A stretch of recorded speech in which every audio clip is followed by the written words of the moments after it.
अशोक बिंदुसार अपने पिता सम्राट बिंदुसार के कई पुत्रों में से एक थे। अपने प्रारंभिक जीवन में अशोक अपने क्रूर स्वभाव और अदम्य महत्वाकांक्षा के लिए जाने जाते थे।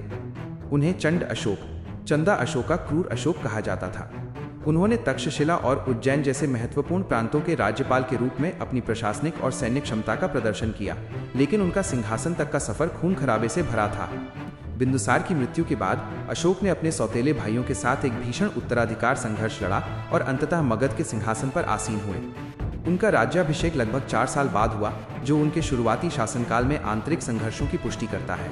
अशोक के शासनकाल का 8वां वर्ष लगभग 261 बीसी इतिहास का वो निर्णायक क्षण था। उस समय तक अशोक ने लगभग पूरे भारतीय उपमहाद्वीप पर विजय प्राप्त कर ली थी, सिवाय कलिंग, आधुनिक ओडिशा के। कलिंग एक समृद्ध और सामरिक रूप से महत्वपूर्ण तटीय राज्य था। सत्ता की लालसा में अशोक ने कलिंग पर आक्रमण कर दिया। यह युद्ध इतना भयानक था कि इसका वर्णन करते हुए अशोक ने स्वयं अपने शिलालेखों में लिखा है।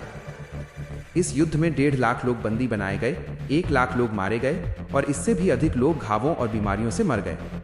युद्ध के बाद अशोक विजय का जश्न मनाने की बजाय कलिंग के मैदान में घूमते रहे। उन्होंने लाखों मृत सैनिकों, रोते हुए बच्चों, विधवा माताओं और नष्ट हुए घरों को देखा। इस नरसंहार और विनाश ने अशोक के हृदय को अंदर तक झकझोर दिया।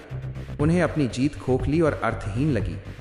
उनकी तलवार अब तक की सबसे बड़ी विनाशकारी शक्ति थी, लेकिन अब उन्हें लगा कि ये शक्ति व्यर्थ है। कलिंग युद्ध के भयंकर परिणामों ने अशोक को एक गहरा मनोवैज्ञानिक और आध्यात्मिक संकट दिया। इसी समय उनका परिचय बौद्ध धर्म से हुआ। उन्होंने उपगुप्त नामक बौद्ध भिक्षु से दीक्षा ली और अपने जीवन का नया उद्देश्य खोजा। लेकिन अशोक का धम्म केवल एक धार्मिक आस्था नहीं थी, ये एक नैतिक और सामाजिक आचार संहिता थी, जिसे उन्होंने अपने विशाल साम्राज्य में शांति और सद्भाव बनाए रखने के लिए लागू किया। धम्म के मुख्य सिद्धांत थे अहिंसा, किसी भी प्राणी को चोट न पहुंचाना, सत्य बोलना और गरीबों को दान देना, माता पिता और गुरुजनों का आदर, बड़ों का सम्मान करना, सभी धर्मों और मतों के प्रति सम्मान रखना, लोगों के सुख दुख का ध्यान रखना। तलवार चलाने वाला चंड अशोक अब दयालु और न्यायप्रिय धर्म अशोक बन चुका था। उन्होंने युद्ध के माध्यम से विजय प्राप्त करने की नीति को त्याग दिया और धम्म विजय की नीति अपनाई, प्रेम और शांति से लोगों के दिलों को जीतने की नीति। अशोक ने अपने संदेशों को पत्थर पर उत्कीर्ण करवाया ताकि वे सदियों तक लोगों के लिए मार्गदर्शन का काम करें। पूरे उपमहाद्वीप में उन्होंने विशाल अशोक स्तंभ बनवाए, जिन पर धम्म के नियम लिखे थे। हमारा राष्ट्रीय चिन्ह अशोक चक्र और सिंह चतुर्मुख उन्हीं स्तंभों से लिया गया है। अशोक ने अपने लोगों के लिए कई जन कल्याणकारी कार्य शुरू किए। यात्रियों के लिए सड़कों के किनारे पेड़ लगवाए, छाया के लिए कुएं खुदवाए और विश्राम गृह बनवाए। मनुष्यों और जानवरों दोनों के लिए मुफ्त चिकित्सालय खोले। उन्होंने बौद्ध धर्म को भारत की सीमाओं से बाहर श्रीलंका, मध्य एशिया, सीरिया और मिस्र तक फैलाया। उन्होंने अपने पुत्र महेंद्र और पुत्री संघमित्रा को धर्म प्रचार के लिए श्रीलंका भेजा, जहां आज भी बौद्ध धर्म प्रमुख है। लगभग 36 वर्षों तक शासन करने के बाद 232 बीसी में सम्राट अशोक का निधन हो गया।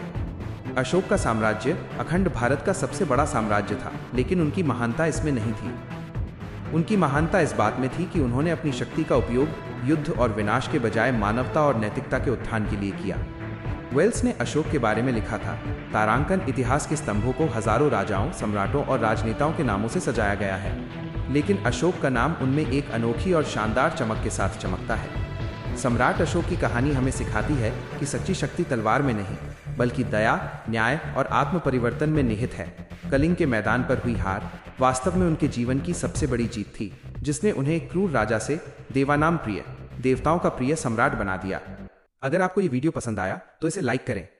ऐसे ही और वीडियो देखने के लिए नीचे दिए गए सब्सक्राइब बटन को दबाना न भूलें और घंटी बेल आइकन जरूर दबा दें।